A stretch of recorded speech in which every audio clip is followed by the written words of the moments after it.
Chapter 20. Goodbye, Mr. Hazel. The big, shiny, silver Rolls-Royce had braked suddenly and come to a stop right alongside the filling station. Behind the wheel, I could see the enormous pink berry face of Mr. Victor Hazel staring at the pheasants.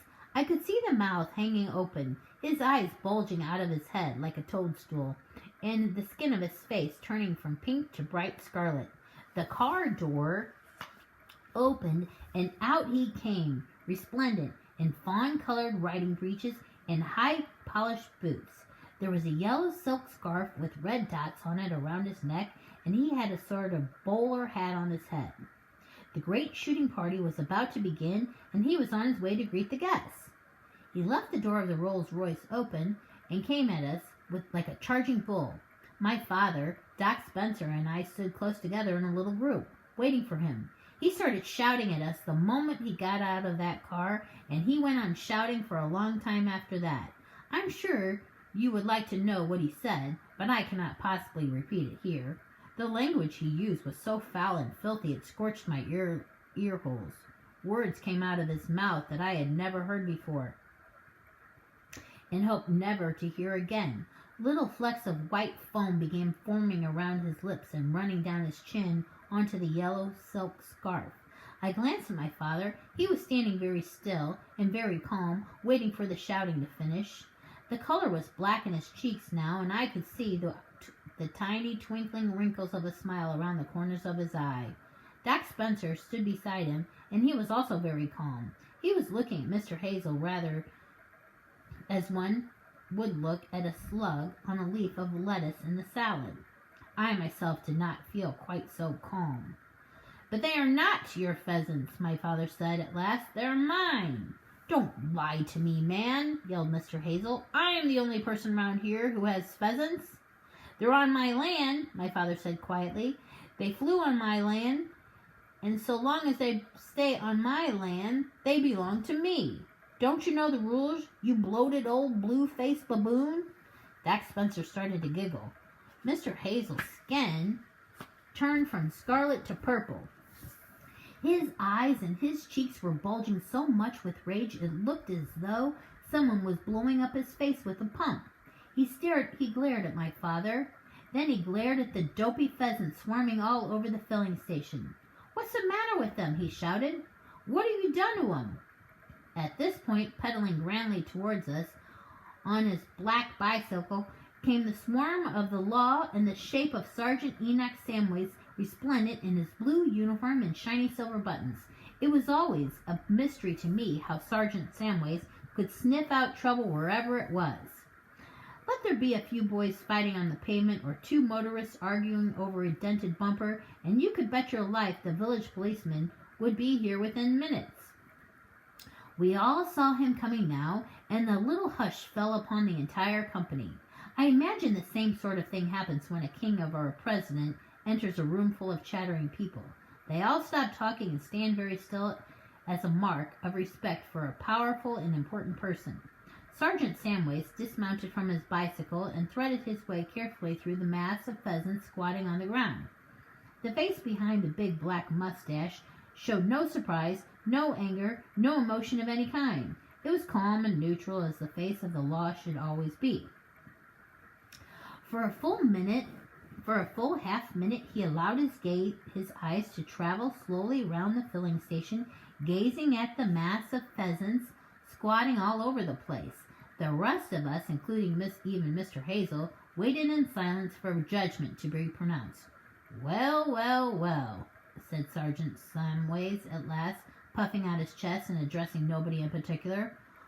What, may I ask, is a-happening around here? Sergeant Samways had a funny habit of sometimes putting the letter H in front of words that shouldn't have an H there at all. And as though to balance things out, he would take away the H from all the words that should have begun with that letter. I'll tell you what's happening round here, shouted Mr. Hazel, advancing upon the policeman. These are my pheasants, and this rogue, pointing at my father, has enticed them out of my woods onto his filthy little filling station. Enticed, said Sergeant Samways, looking first at Mr. Hazel, then at us. Enticed them, did you say? Of course he enticed them. Well now, said the sergeant, propping his bicycle very carefully against one of our pumps.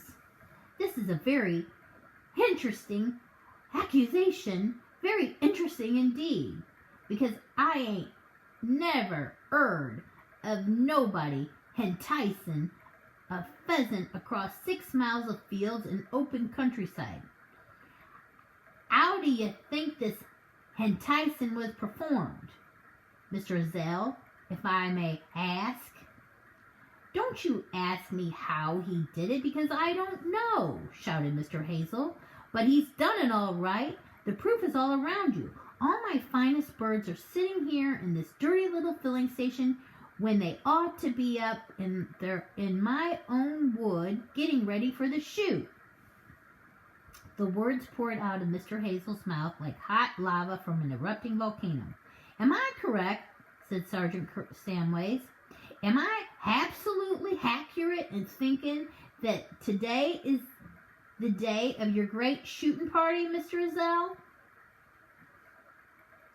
That's the whole point, cried Mr. Hazel, stabbing his forefinger into the sergeant's chest as though he were punching a typewriter or adding an adding machine. And if I don't get these birds back on my land quick sharp, some very important people are going to be extremely angry this morning. And one of my guests, I'll have you know, Sergeant, is none other than your own boss, the chief constable of the county. So you had better do something about it fast, hadn't you? Unless you want to lose those sergeant stripes of yours. Sergeant Samways did not like people poking their finger in his chest, least of all Mr. Hazel, and he showed it by twitching his upper lip so violently that his mustache came alive and jumped about like some small bristly animal. Now just 1 minute, he said to Mr. Hazel. Just 1 minute, please. Am I to understand that you are accusing this gentleman of committing this act? Of course I am, cried Mr. Hazel. I know he did it. And do you have any evidence to support this accusation? The evidence is all around you, shouted Mr. Hazel. Are you blind or something? Now my father stepped forward. He took one small pace to the front and fixed Mr. Hazel with his marvelously blue, bright, twinkly eyes. Surely you know how these pheasants came here, he said softly. Surely I do not know how they came here, snapped Mr. Hazel. Then I shall tell you, my father said, because it is quite simple, really. They all knew they were going to be shot today if they stayed in your wood, so they flew in here to wait until the shooting was over. Rubbish, yelled Mr. Hazel. It's not rubbish at all, my father said. They are extremely intelligent birds. Pheasants. Isn't that so, Doctor? They have tremendous brain power, Doc Spencer said. They know exactly what's going on. It would undoubtedly be a great honor, my father said, to be shot by the chief constable of the county, and an even greater one to be eaten afterwards by Lord Thistlethwaite. But I do not think a pheasant would see it that way. You are scoundrels, both of you, shouted Mr. Hazel. You are rapscallions of the worst kind. Now then, said Sergeant Samways. Insults ain't going to get you nowhere. They only aggravate things. Therefore, gentlemen, I have a suggestion to put before you. I suggest that we all of us make a big effort to drive these birds back over to the road on Mr. Hazel's land. How does that strike you, Mr. Hazel? It'll be a step in the right direction, Mr. Hazel said. Get on with it then. How about you, Willem? The sergeant said to my father. Are you agreeable to that action? I think it's a splendid idea, my father said, giving Sergeant Samways one of his funny looks. I'll be glad to help. So will Danny. What's he up to now? I wondered, because whenever my father gave somebody one of those funny looks, it meant something funny was going to happen. And Sergeant Samways, I noticed, also had quite a sparkle in his usually stern eye. "Come on, my lads," he cried. "Let's push these lazy birds over the road."